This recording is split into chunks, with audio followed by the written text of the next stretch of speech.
अधिकांश लोग जैसे कि मैं, जैसे शायद आप भी, हमारी नियति ये है कि हम एक नेगेशन के प्रोसेस में ही समझ पाते हैं कि दरअसल हम किस चीज़ के लिए बने हैं।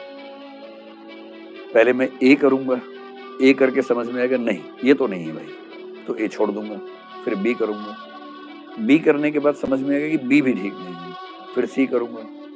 करते-करते किसी-किसी को शायद ई या एफ में पता लगे यही वो चीज़ है जो मुझे करनी थी और वो एफ में आके खुश हो जाए। इसमें भी 2 संभावनाएँ हैं कि ज़िंदगी खत्म हो गई, अभी एफ और जी तक खत्म नहीं हुआ मामला। ऐसा हो सकता है कि ज़िंदगी पहले खत्म हो जाए, ऑप्शंस की जो टटोलने की प्रक्रिया है वो पूरी खत्म ना हो पाए। दूसरा, ए मुझे ठीक नहीं लग रहा, ये समझ में आ गया।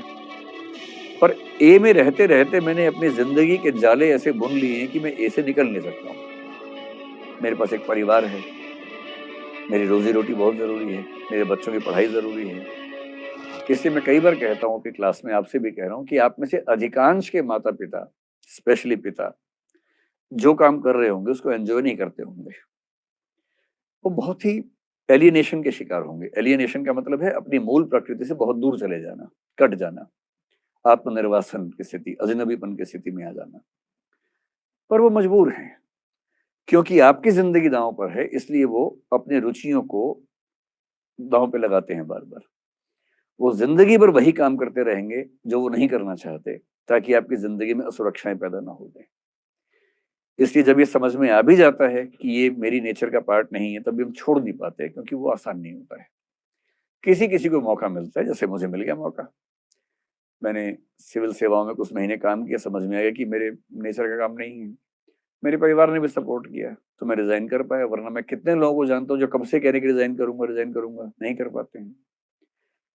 ऐसे ही रिश्तेदारियों में भी हो सकता है। रिश्ते में भी तो रिज़ाइन किया जाता है कई बार। कई लोग नहीं कर पाते हैं, कई लोग कर लेते हैं। लेकिन तरीका वही है। एक साहित्यकार हुए मोहन राकेश, उनकी भाषा में कहूँ तो एक ही ज़िंदगी है। उसी में प्रयोग करने हैं, उसी को जीना है। अगर एक प्रयोग फेल हो जाए तो 2 रास्ते हैं। उसको ढोते रहिए या खुल के मान लीजिए गलती हुई थी, अब दूसरा प्रयोग करेंगे। दूसरा प्रयोग करने में फिर खतरा है कि गलती हो जाए।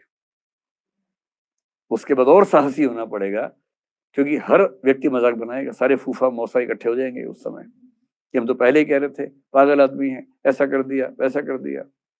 इन सब से प्रभावित नहीं होना है और कहना है कि एक ही लाइफ है, प्रयोग करेंगे बार-बार। दूसरा फेल हुआ तो तीसरा करेंगे, चौथा भी करेंगे और जिस दिन लग गया कि मैं इसी काम के लिए बना था, फिर मन तन्मय रहेगा और ठीक से वो काम करेंगे।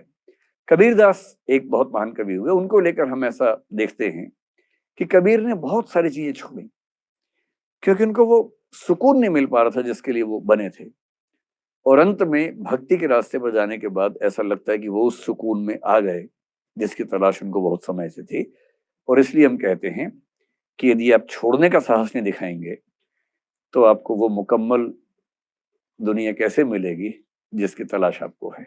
तो थोड़ा रिस्क तो लेना ही पड़ेगा और not taking the risk is the biggest risk in life, क्योंकि रिस्क लेने में चांस है कि सफल हो जाएँगे, रिस्क नहीं लेने में चांस भी नहीं है।